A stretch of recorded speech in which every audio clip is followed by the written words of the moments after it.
જય શ્રી કૃષ્ણ। કોઈ પણ પ્રસંગ હોય કે માતાજીના નિવેદ હોય, આ સુકનની વેલણ લાપસી દરેક ગુજરાતીઓના ઘરમાં બનતી જ હોય છે। એકદમ છૂટી છૂટી અને દાણેદાર તેવી વેલણ લાપસી બનાવીશું, એ પણ એકદમ પરફેક્ટ મેઝરમેન્ટ સાથે અને એક નવી ટ્રીક સાથે। તો વિડીયો એન્ડ સુધી જોવાનું ભૂલતા નહીં। તો ચાલો આપણે રેસીપી સ્ટાર્ટ કરીએ। વેલણ લાપસી બનાવવા માટે આપણે એક કડાઈમાં 1 કપ જાડો ભાખરીનો લોટ એડ કરી દઈશું। ત્યારબાદ આપણે તેમાં 1 ચમચો દેશી ઘી એડ કરીશું। ગેસની ફ્લેમ એકદમ મીડિયમ રાખીશું અને લોટને સારી રીતે શેકી લેવાનો છે। લોટ છે તે ગોલ્ડન કલરનો ના થાય ત્યાં સુધી આપણે શેકાવા દેવાનો છે। લોટ શેકાઈ જશે એટલે તેમાંથી બહુ જ સરસ સુગંધ આવવા લાગશે।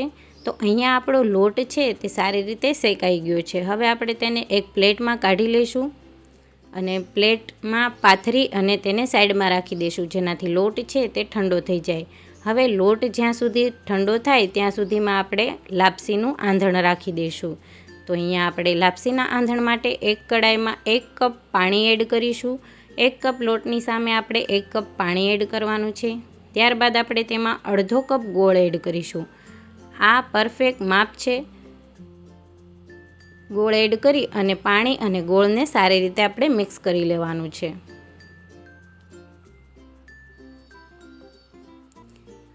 સારી રીતે મિક્સ થઈ જાય એટલે આપણે ગોળવાળું પાણી છે તેને ફૂલ ઉકાળી લેવાનું છે। પાણી છે તે ફૂલ ઉકળી જાય ત્યારબાદ આપણે જે શેકેલો લોટ તૈયાર કર્યો છે તે એડ કરી દેવાનો છે।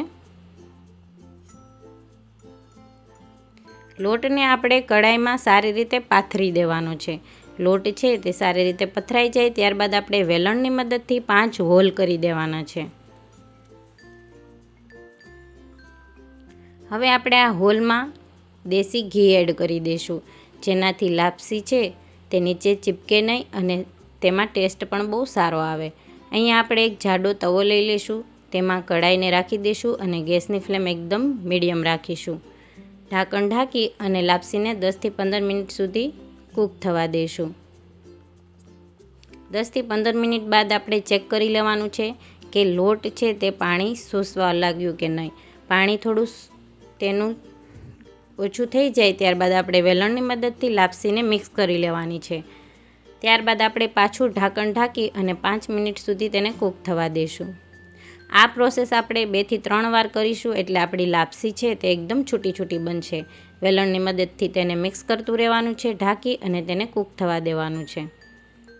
આવી રીતે તેના ગાંઠા હોય તે વેલણથી ભાંગતા જવાના છે। હવે આપણે તેને ઢાંકી અને પાછું કૂક થવા માટે રહેવા દઈશું। ગેસની ફ્લેમ મીડિયમ રાખવાની છે।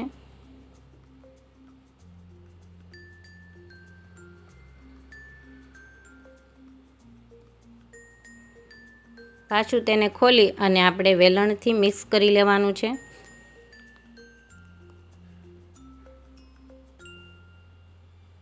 તો અહીંયા આપણી લાપસી છે એકદમ દાણેદાર અને છૂટી બનીને તૈયાર થઈ ગઈ છે। તમે જોઈ શકો છો લાપસી છે એકદમ પરફેક્ટ બની છે।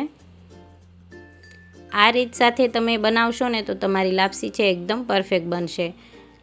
લોટને શેકવાથી લાપસી એકદમ દાણેદાર અને એકદમ છૂટી છૂટી બનીને તૈયાર થાય છે। લાપસીનું માપ પરફેક્ટ હશે એટલે તમારી લાપસી એકદમ પરફેક્ટ જ બનીને તૈયાર થશે। તો હવે આપણે અહીંયા લાપસીને એક બાઉલમાં સર્વ કરી લઈશું।